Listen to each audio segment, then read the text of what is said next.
Merhaba arkadaşlar, ben Elif Pirenvise. Bebeğim örgülerim. Örgü kanalıma hoş geldiniz. Bugün yine sizlerle beraber böyle çok güzel 1, 2 hatta 3 yaşa kadar giyilebilecek büyüklükte tığ işi bir yelek çalışmasının anlatımını yapacağım. Çok kolay, hiç örgü bilmeyen ya da örgüye yeni başlayan arkadaşlar için tavsiye edebileceğim bir model. Elinizde kalmış olan yarım ipleri değerlendirebilirsiniz arkadaşlar. Çünkü bir yumaktan az açık renk ve bir yumaktan yine az koyu renk ip kullanarak örmüş oldum. Yani yarım iplerinizi değerlendirebileceğiniz bir çalışma. Hatta ben 2 renk çalıştım. Siz 3 renk, 4 renk istediğiniz kadar örneklerin geçişlerinde renk de geçiştirerek istediğiniz renklerde bu yeleği örebilirsiniz. Dediğim gibi çok kolay bir çalışma, yakadan başlanarak ördüğümüz bir model çalışması. 2 yaş hatta 3 yaşa kadar giyilebilir dedik. Peki ölçülerimiz ne? Hemen onları da söyleyeyim. Arkadaşlar omuzdan etek ucuna kadar uzunluğum şöyle 34 santim. 33-34 santim. Genişliğimizde 29 santim arkadaşlar. Yani oldukça büyük, güzel bir çalışma. 3 tane minicik düğme kullandım. Görmüş olduğunuz gibi. İsterseniz düğme sayısını 1 ya da yeleğin bitimine kadar istediğiniz sayıda ilikle beraber düğmeli çalışma olarak yapabilirsiniz. Şayet beğendiyseniz beğenilerinizi ve yorumlarınızı bekliyorum. Abone olmayan arkadaşlarım varsa abonelikler ücretsiz biliyorsunuz. Abone olup bildirimleri açtığınız takdirde benim yayınlamış olduğum her bir video size bildirim olarak gelecektir. Dolayısıyla hiçbir videomu kaçırmadan bu güzelliklerin tamamını benimle birlikte örebileceksiniz. Evet, hazırsak şimdi bu güzelliği örmeye başlayalım.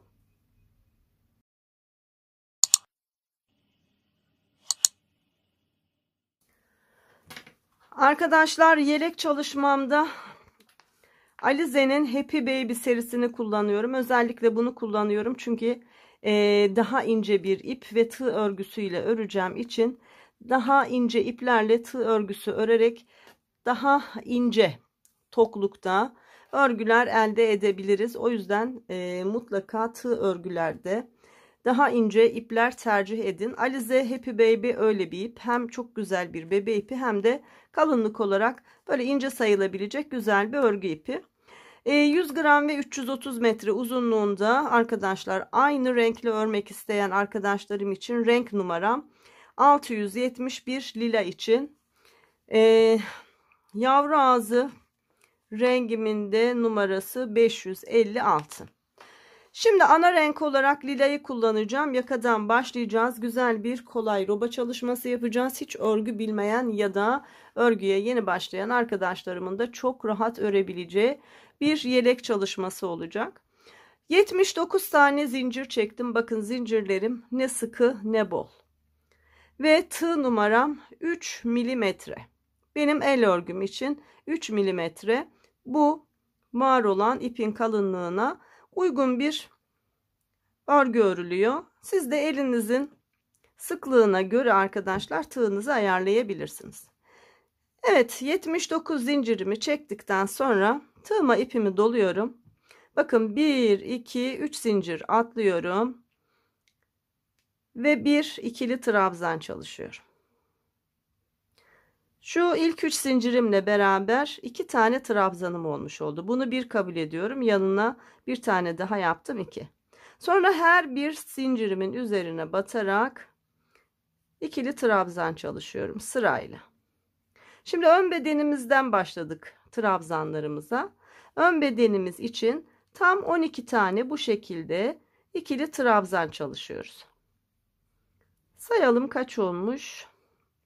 2, 4, 6, 7, 8, 9, 10, 11 ve 12. Ön bedenimi tamamlamış oldum. Araya 2 tane zincir çekiyorum. Bakın 1, 2. Tığıma ipimi doluyorum. yandaki zincirin içerisine batarak bir trabzan çalışıyorum. Burası bizim roba artışı yapacağımız roba ayrım zincirlerimiz arkadaşlar. Şimdi kolumuzda trabzanlarımızı öreceğiz. Kolumuzda da 14 tane ikili trabzanımız olacak. Bu birincisi. Devam ediyorum. Yandaki zincire 2, yanındakine 3, yanındakine 4. Bu şekilde 14'e tamamlayalım. 5.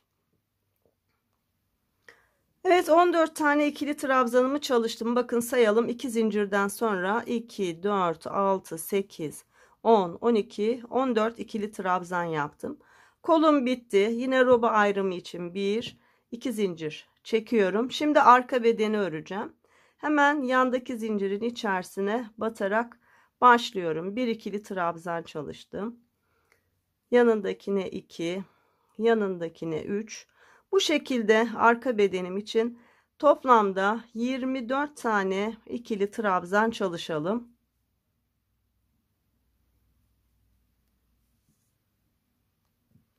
Evet, 24 tane ikili trabzanı arka beden için çalıştım. Sayalım. 2, 4, 6, 8, 10, 12, 14, 16, 18, 20, 22, 24. Arka beden bitti. 1, 2 zincirle roba ayrımını yaptım. Tığma ipimi doladım. İkinci kolum için sıradaki zincirin içerisine battım. İlk trabzanımı yaptım.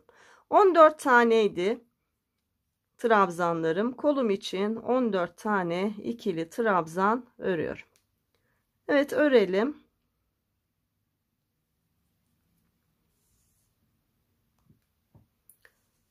On 14 tane kolum için trabzanımı çalıştım. Sayalım. 2, 4, 6, 8, 10, 12, 14. 2, 4, 6, 8, 10, 12, 14 tane ikili trabzanımı çalıştım. Araya 2 zincir çektim. Yine roba ayrım zincirim. Ve geldim yandaki zincirin içerisine batarak bir ikili trabzan yaptım. İkinci ön bedenimi örüyorum. 12 tane olacak. Birincisini yaptım.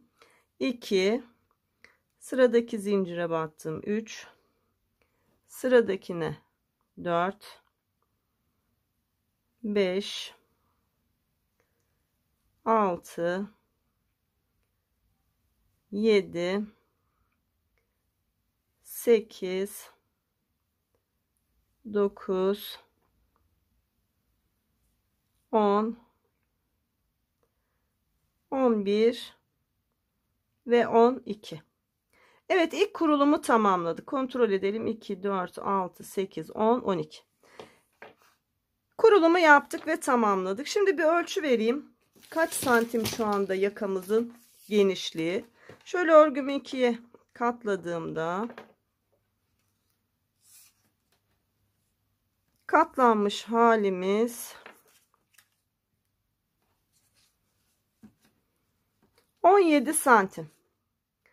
Yani 15, 15, 35, 39 santim arkadaşlar. Oldukça uygun. Şöyle bebeğimizin yakasını şöyle 2 yaşa kadar sarabilecek büyüklükte, bakın, bir yaka olmuş oldu.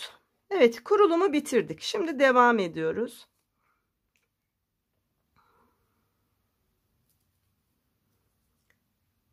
İki, 4, 6, 8, 10, 11. Şu söküldü. Bundan 12. Evet, şimdi bir üst sıraya çıkacağız arkadaşlar. Bir zincir çekiyorum. Tığma ipimi doluyorum ve örgümü çeviriyorum. Bakın, ilk trabzanımın tepesine batıyorum ve bir ikili trabzan çalışıyorum. 1. Geliyorum. Yandaki trabzanın üzerine 2. Yanındakinin üzerine 3. Yanındakinin üzerine 4. Her birinin üzerine bir ikili trabzan. Toplamda ön bedenim için 12 tane ikili trabzan çalışıyorum.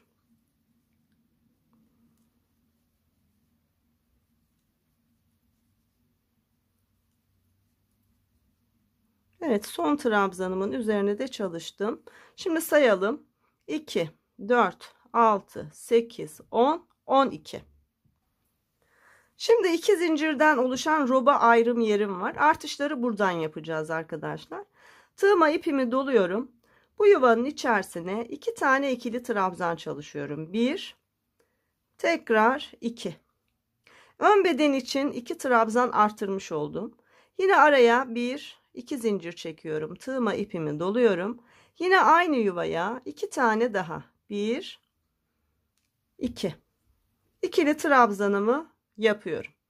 Hem ön bedenin hem kolun bir tarafının artışını yapmış oldum. Sonra devam ediyorum. Kolumdaki 14 tane ikili trabzanımın üzerine yine 14 ikili trabzan çalışıyorum.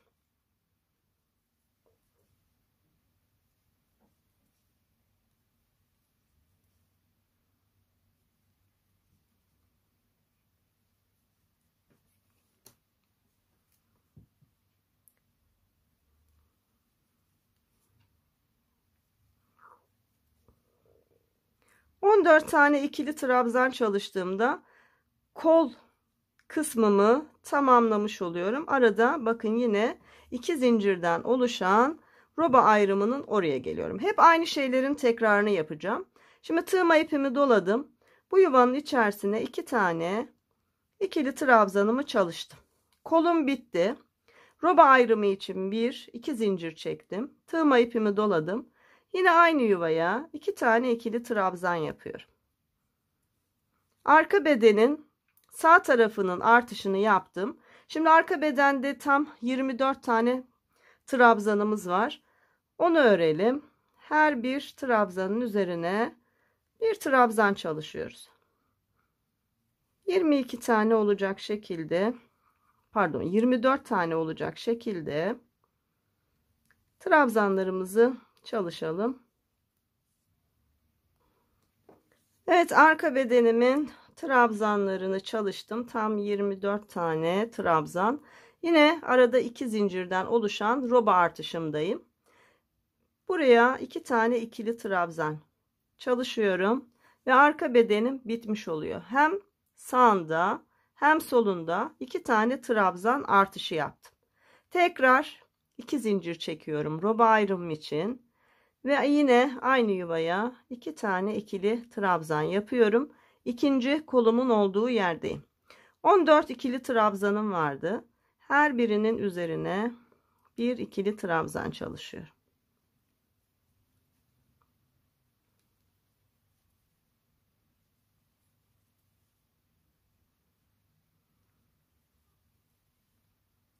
Robamız bu şekilde büyüyecek arkadaşlar.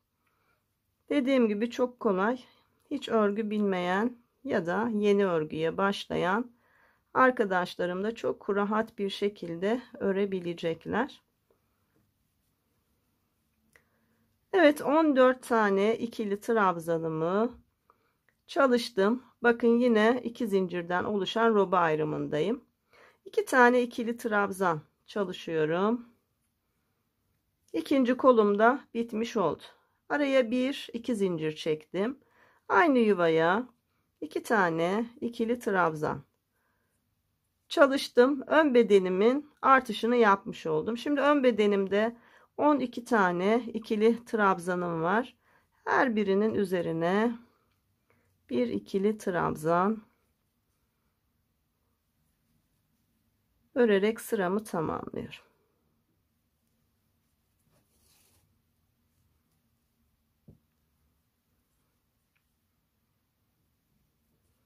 Evet, ilk artışımızı tamamladık. Şimdi ikinci sırada da başlangıcı bir göstereceğim. Ardından hep böyle devam edeceğiz. Evet, bakın sırayı tamamladım. Şimdi ne oldu? 12 tane ikili trabzanım vardı. 2 tane arttırdık. 2, 4, 6, 8, 10, 12, 14 tane ikili trabzanım olmuş oldu. Mutlaka bu kısmı kontrol edin arkadaşlar. Şu son trabzana battığınıza emin olun. Burayı karıştırmayın. Bakın 2, 4, 6, 8, 10, 12. İkisi bunun olduğu için yani 2 tane arttı. 14. Şimdi üst sıraya çıkıyorum. Bir zincir çektim. Tığıma ipimi doladım. İlk trabzanımın tepesine batıp bir ikili trabzan çalıştım.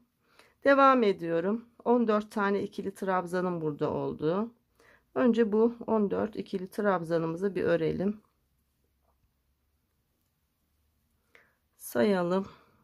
2, 4, 6, 7, 8, 9, 10, 11, 12, 13 ve 14. Bakın. Şimdi yine 2 zincirden oluşan roba artışının olduğu yerdeyim. Hep aynı şeylerin tekrarı olacak. Tığma ipimi doladım. 2 tane ikili trabzanımı ördüm. Ön bedenimin artışını yaptım. Artık burada 16 tane ikili trabzanım oldu. Sonra 1-2 zincir çektim. Zincirli yuvama 2 tane daha ikili trabzan çalıştım. Ardından kolumdaki trabzanlarımı örüyorum. Hep bu şekilde devam edeceğiz. Yine roba artışının oraya geldiğimizde 2 tane ikili trabzan, araya 2 zincir, tekrar 2 tane ikili trabzan. Bu şekilde robamız büyüyecek. Her artırmamızda arkadaşlar önlerden ikişer tane ikili trabzan artıyor. Kollardan ve arkadan, sağından ve solundan artış yaptığımız için 4'er tane artıyor. Önde sadece şuradan artış yaptığımız için hep 2-2 artarak ilerliyor. Fakat kol ve arkada roba ayrımının hem sağından hem solundan artış yaptığımız için 4'er tane trabzanımız artıyor. Bu şekilde robamızı istediğimiz uzunluğa gelene kadar örüp tamamlayalım. Arkadaşlar tam 9 sıra olacak şekilde robamı ördüm. Bakın başlangıç sıramızdan itibaren 1, 2, 3, 4, 5, 6, 7, 8, 9.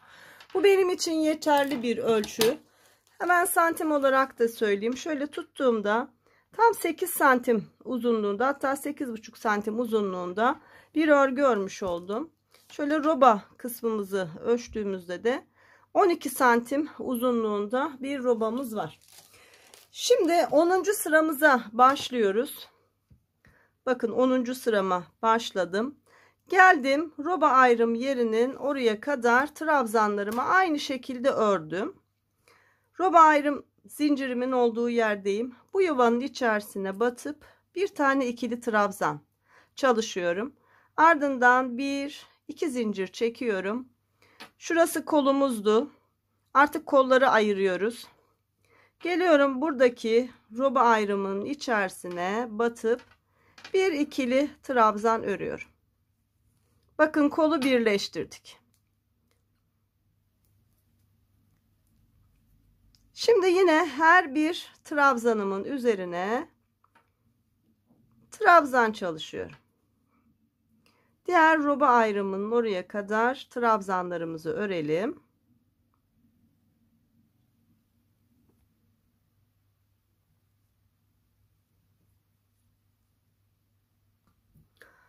Evet, arka bedendeki trabzanlarımın üzerine birer tane trabzan çalıştım. Bakın yine roba ayrım yerindeyim. Tığıma ipimi doladım. Yuvaya battım. Bir ikili trabzan çalıştım. 1-2 zincir çektim. Geldim. Diğer kolumu da şimdi birleştireceğim. Bakın. Böyle çevirdim. Düz olmasına dikkat edin. Bakın çevirdim. Tığıma ipimi doladım. Yine roba ayrımındaki zincirli yuvamın içerisine bir ikili trabzan ördüm. İkinci kolumu da birleştirdim. Ardından var olan trabzanlarımı sıra sonuna kadar örüp artık roba çalışmamı bitirmiş oluyorum. Evet, tamamlayalım. Evet, ön bedenimin de trabzanlarını örerek sıramı tamamladım. Şimdi bir görelim. Bakın robamız bitti. Kaç santim enimiz var? Hemen enimizi de söyleyeyim size şimdi.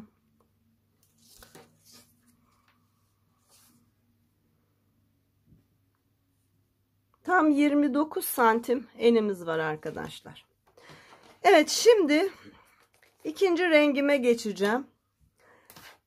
Yavru ağzı iple örmeyi düşünmüştüm fakat fikrimi değiştirdim arkadaşlar. Şöyle ipimin lilaydı ipim, böyle mor bir iple, daha koyu tonuyla beraber ikinci rengimi kullanacağım.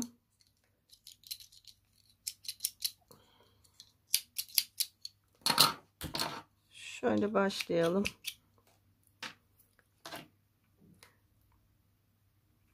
Hatta başlarken şöyle yapalım. Şu son trabzanı örerken şöyle göstereyim. Sonuncu trabzanımı örerken şöyle batıyorum. Bir kez örüyorum. İkinciyi yeni ipimle beraber örüyorum. Böylece ip geçişi yapmış olduk. Şimdi bir zincir çekiyorum. Örgümü çeviriyorum. Ve yine trabzan yapıyorum. Bakın ilk trabzanımın üzerine battım. Bir ikili trabzan çalıştım. Şu bağlamış olduğum ipimi de şimdi yapacak olduğum trabzanlarımın arasına yedireceğim. Sıradaki trabzanımın üzerine battım. Bir ikili trabzan. Sıradaki trabzanımın üzerine battım. Bir ikili trabzan. Ve sıradaki trabzanımın üzerine battım. Bir ikili trabzan. Toplamda 4 tane ikili trabzan çalıştım. Şimdi model kurulumu yapıyoruz. Araya bir zincir çekiyorum.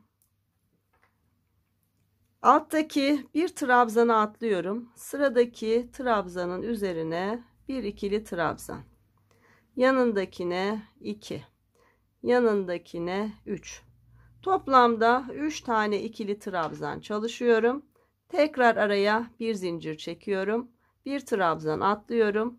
İkincisinin üzerine bir trabzan. Yanındakine 2. Yanındakine 3. Araya bir zincir, tekrar bir trabzan atladım. Sonra bir ikili trabzan, yanına bir ikili trabzan daha ve son kez bir ikili trabzan daha çalıştım. Bakın. Sıra sonuna kadar hep bu şekilde çalışacağız arkadaşlar. Kurulumu böyle yapacağız. Şu var olan zincirlerde de hiçbir şey değişmeyecek. Burada 2 tane zincirimiz var. Zincirlerin üzerine de aynı çalışmayı yapacağız. Şimdi sıra sonuna kadar bu şekilde çalışalım. Arkadaşlar bakın, hep 3 tane trabzan, araya bir zincirle sırayı ördüm. Sıra sonuna geldiğimde 1, 2, 3, 4 tane trabzanım var. Şimdi en son 3 tane ikili trabzan, araya bir zincir çektim. Sonra bir trabzan atladım. Burada bir tane trabzan arttıracağız. 4 trabzanla başlamıştık. 4 trabzanla bitecektik. O yüzden şu sıradakine bir ikili trabzan yaptıktan sonra aynı yuvaya batıp bir ikili trabzan daha çalışıyorum. Sonra son trabzanıma da batıp 4 tane trabzana tamamlamış oluyorum. Bir tane eksik gelmişti. Bu şekilde eksiğimizi tamamlamış olduk. Şimdi üst sıraya çıkıyoruz. Bir zincir çektim. Örgümü çevirdim. İlk trabzanımın üzerine batarak bir ikili trabzan çalıştım. Ardından sıradaki 2, sıradaki 3 ve sıradaki 4. Ardından bir zincir, sonra 3 tane ikili trabzanım var. Her birinin üzerine yine aynı şekilde bir ikili trabzan çalışıyorum. Araya bir zincir, geldim. 3 tane ikili trabzan. 1, 2, 3. Tekrar araya bir zincir ve tekrar 3 tane ikili trabzan. Yani alt sıranın aynısını uyguluyoruz. Bu şekilde sıramızı tamamlayalım. Evet, 3 trabzan bir zincir olacak şekilde tıpkı alttaki sırayı takip ederek sıra sonuna kadar geldim. Bakın, bir zincir çektim. Sıra sonunda 4 tane ikili trabzanım var. 1, 2, 3 tanesini çalıştım. Dördüncüsünü çalışırken arkadaşlar şu iple devam edeceğiz. İpimizi yürütüyoruz. Onu da şöyle yapıyorum. Tığıma ipimi doluyorum. Batıyorum yuvaya. Şu ipi diğer ipimin şöyle arasından alıyorum. Bakın, bir kez Bu şekilde ördükten sonra şimdi geçiş yapacağım. Önce yukarıya taşıdım bu ipi. Sonra ikinci kez lila ipimle örüyorum. İp değiştirmiş olduk. Şimdi bir zincirle üst sıraya çıkıyorum. Örgümü çeviriyorum. Yine ilk trabzanımın üzerine iki tane ikili trabzan yaptım. Sonra araya bir zincir çekiyorum. Bir dakika.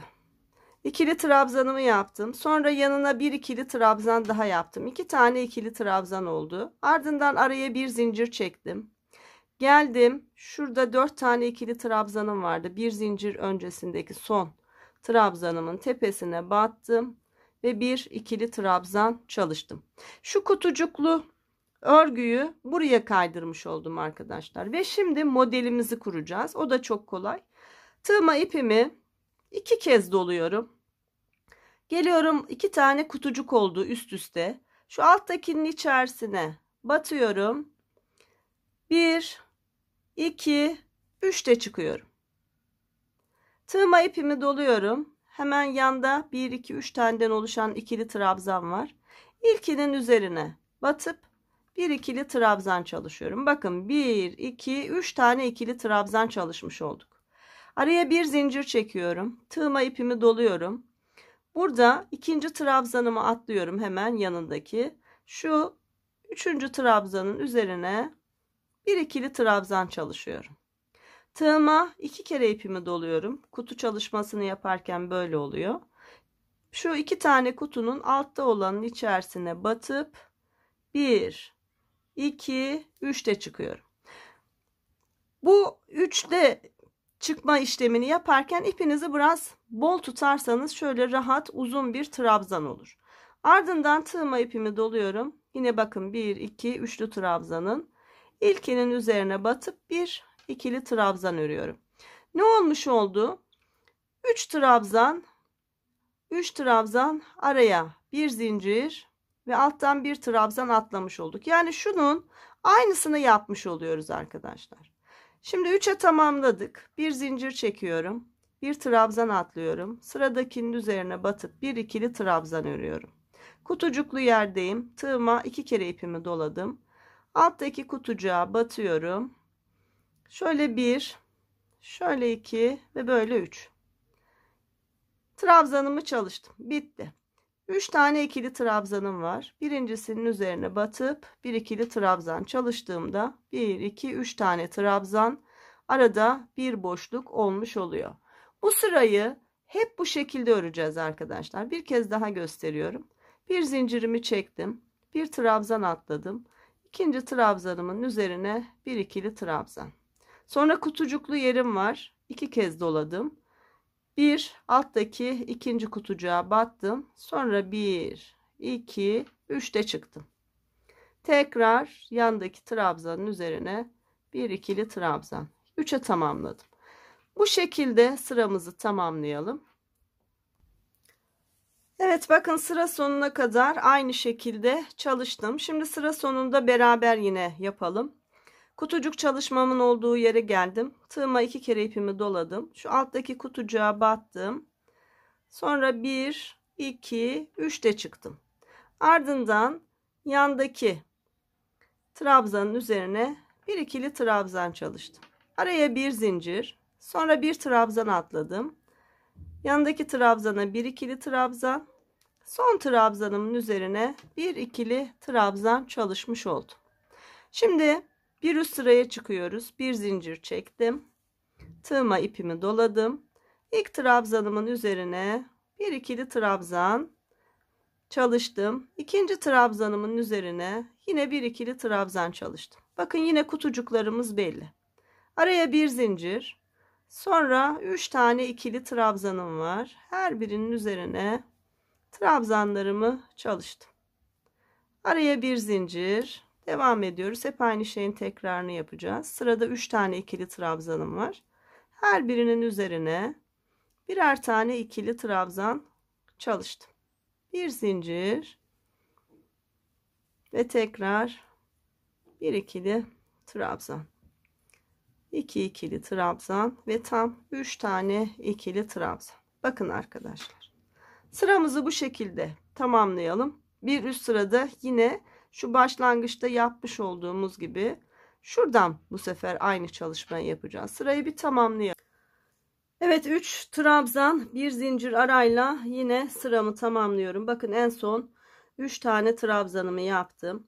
Araya bir zincir çektim. Sıra sonunda 2 tane ikili trabzanım var. Bir tanesini ördüm. İkincisini örerken şimdi yine ipi yukarıya taşıyacağım. Şöyle battım. Bu ipi şöyle yukarıya aldım. Sonra bir kez ördüm. Bakın.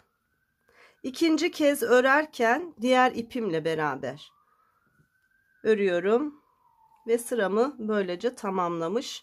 İpimi de değişmiş oluyorum. Şimdi üst sıraya bir zincirle çıkalım.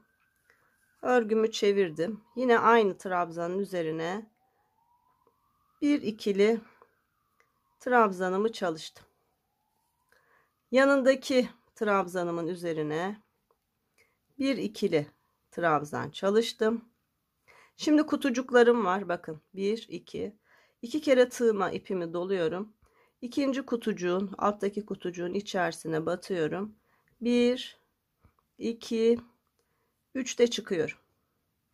Yanındaki üçlü trabzanın ilkinin üzerine batıyorum. Bir ikili trabzan çalışıyorum. Bakın burada kenardaki trabzanımla beraber 1 2 3 4 tane ikili trabzan oldu. Araya bir zincir, tığıma ipimi doladım. Bir trabzan atladım. Diğer trabzanımın üzerine battım ve bir ikili trabzan çalıştım. Yine kutucuklu yerdeyim. Tığıma 2 kez ipimi doladım. İkinci kutucuğun içerisine battım. 1 2 3 de çıktım.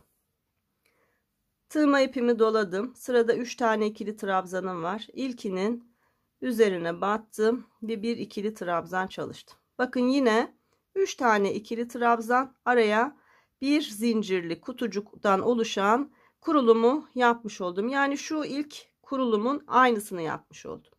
Tekrar bir zincir çektim. Bir trabzan atladım. Sıradaki trabzanın üzerine bir ikili trabzan.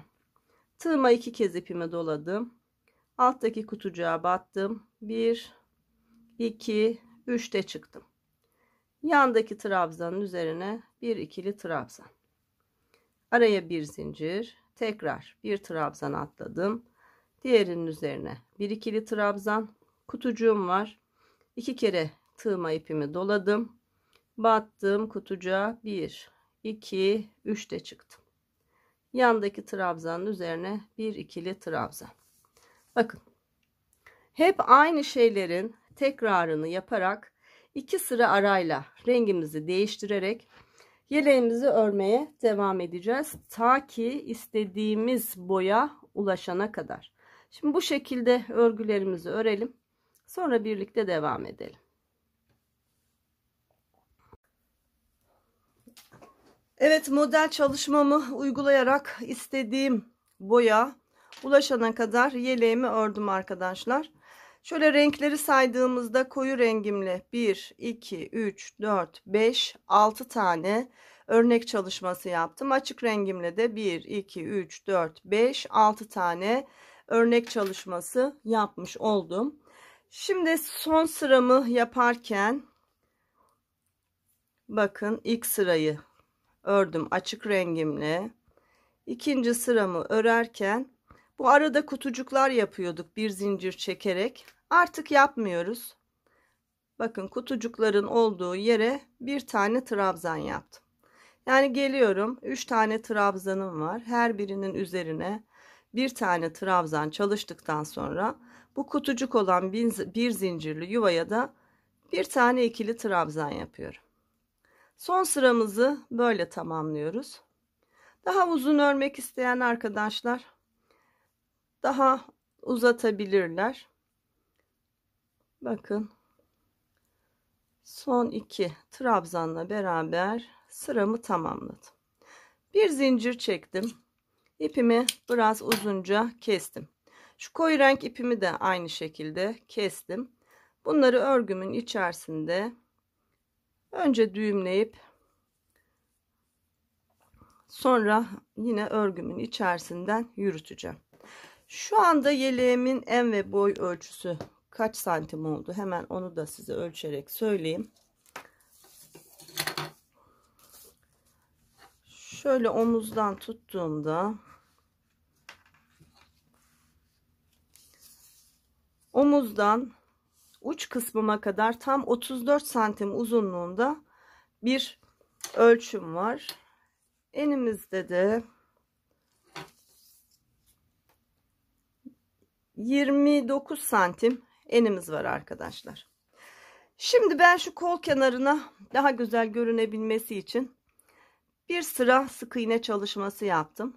Diğer kola da aynı şeyi yaparak başlayalım. Sonra etek uçları ve ön bedenlerde aynı çalışmayı yaparak bir de iliğimizi açarak artık yeleğimizi bitirebiliriz. Şimdi koyu renk ipimle beraber başlıyorum. Geliyorum yeleğimin tam şu kol altından buradaki zincire batarak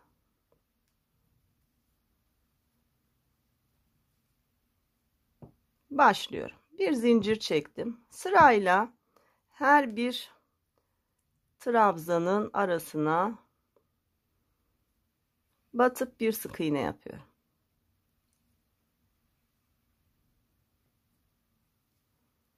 Battım, bir sık iğne yaptım. Başlangıç ipimi de bu sık iğnelerimin arasından yürüterek gizliyorum. Böylece temizlenmiş olacak. Bakın her bir trabzanın üzerine batıyorum ve bir sık iğne yapıyorum.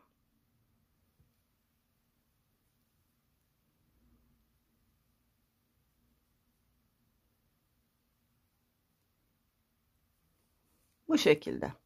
Şöyle dönelim. Başlangıç yerimize kadar örelim. Evet, başlangıç yerine kadar bakın sık iğne çalışmamı yaptım. Yürütmüş olduğum ipimin fazlası burada. Hemen bunu da keserek temizleyelim. Şimdi başlangıçtaki ilk sık iğnemin içerisine girip ipimi böyle kaydırıyorum. Bir zincir çekerek sabitliyorum. Ve bunu da keserek tamamlıyorum. Bunu da gizleyelim. Tığımın yardımıyla örgümün içerisinden ipimi gizliyorum.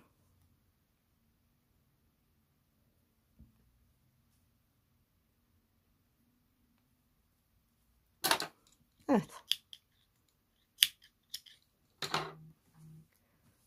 Şimdi arkadaşlar şu sol tarafımızdan başlayacağız sık iğne çalışmamızı. Önler, yaka ve alt etek kısmı olmak üzere her yeri sık iğne yaparak artık yeleğimizi bitireceğiz. Şimdi geliyorum şu başlangıç dipte ilk yuvanın içerisine giriyorum, bir zincir çekiyorum. Sonra trabzanlarımın arasına ikişer tane sık iğne yapıyorum. Bakın ilk trabzanın arasına 2 tane yaptım. Sıradaki trabzanım 1 2 tane sık iğne yaptım.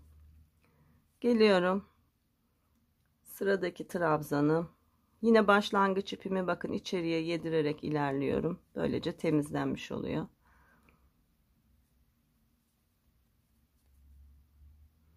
Her bir trabzanın içerisine 2 tane sık iğne çalışıyorum. 1 2 geliyorum sıradakine 1 2. Bu şekilde şu yaka kısmına kadar sık iğnelerle gelelim. Evet, sık iğnelerle beraber bakın yaka kısmının olduğu yere geldim. 2 kez doldurduktan sonra bir zincir çektim. Tekrar aynı trabzanın içine bir sık iğne daha yaptım. Ardından yakada var olan her bir trabzanımın üzerine batarak yine sık iğne çalışması yapıyorum. Burada başlangıç ipimiz vardı. Onu da yine sık iğne çalışmamın içerisine böyle gizleyerek temizliyorum. Evet, bu şekilde yakamız bitene kadar, şuraya kadar çalışalım. Yakayı aynı şekilde bakın sık iğnelerle döndüm. Yine kenar kısmıma geldim. Şimdi en son var olan trabzanın üzerine sık iğnemi yaptım. Bir zincir çektim. Geldim trabzanımın içerisine bir tane sık iğne yaptım. Şimdi ilik yapacağız arkadaşlar. 5 tane zincir çekiyorum. 1, 2, 3, 4, 5. Geliyorum aynı yuvanın içerisine.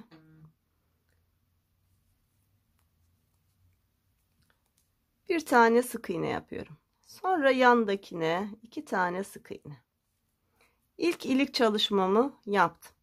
Geliyorum yandaki trabzanımın içine 2 tane sık iğne ve yanındakine 2 tane sık iğne.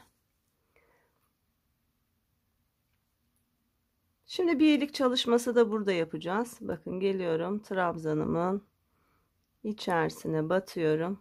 Bir tane sık iğne, sonra 1, 2, 3, 4, 5 tane zincir çekip yine aynı yuvaya bir tane sık iğne. Devam ediyorum. 1, 2 tane sık iğne. Yandaki trabzanın içerisine 1, 2 tane sık iğne. Tekrar 1, 2 tane sık iğne. Şimdi kontrol edelim. 1, 2, 3 tane arayla 1, 2, 3. Son ilik çalışmamızı yapacağız. Yandaki sık iğnenin içerisine batıyorum. Bir sık iğne yapıyorum ve 1, 2, 3, 4, 5 zincirimi çektim. Üçüncü iliğimi yapıyorum. Yine aynı trabzanın içerisine bir sık iğne. 3 tane ilik çalışması yaptım. Artık devam ediyorum. Etek ucuna kadar her bir trabzanımın içerisine 2 tane sık iğne yaparak etek ucuna kadar şuraya kadar inelim. Kenarımı sık iğne ile beraber çalıştım. Şimdi etek ucumuza geldik arkadaşlar. Tam kenar kısmım bitti. 2 tane sık iğne yaptıktan sonra bir zincir çekiyorum. Dönüyorum. Her bir trabzanımın üzerine bir tane sık iğne çalışıyorum. Bakın buradaki bitiş ipimi de yine sık iğnelerimin içerisine böyle gizliyorum.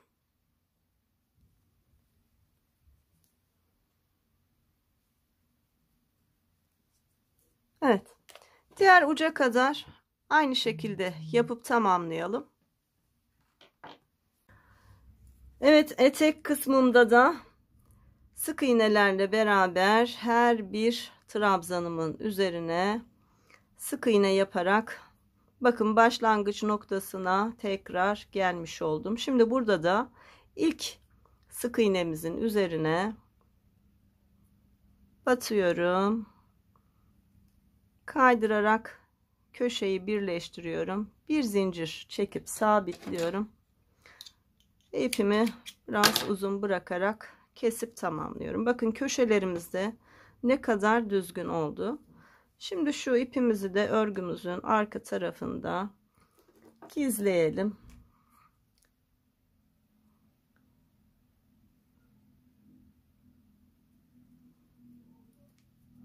Bu şekilde yürütelim ilmeklerimizin arasından. Ve artık yeleğimizi tamamlamış olduk. Ben düğmelerimi de diktim. Şimdi kameramı da ayarlayayım. Şöyle son halimizi görelim. Bakın ne kadar güzel bir yelek çalışması yapmış olduk. Bu arada artan iplerim arkadaşlar.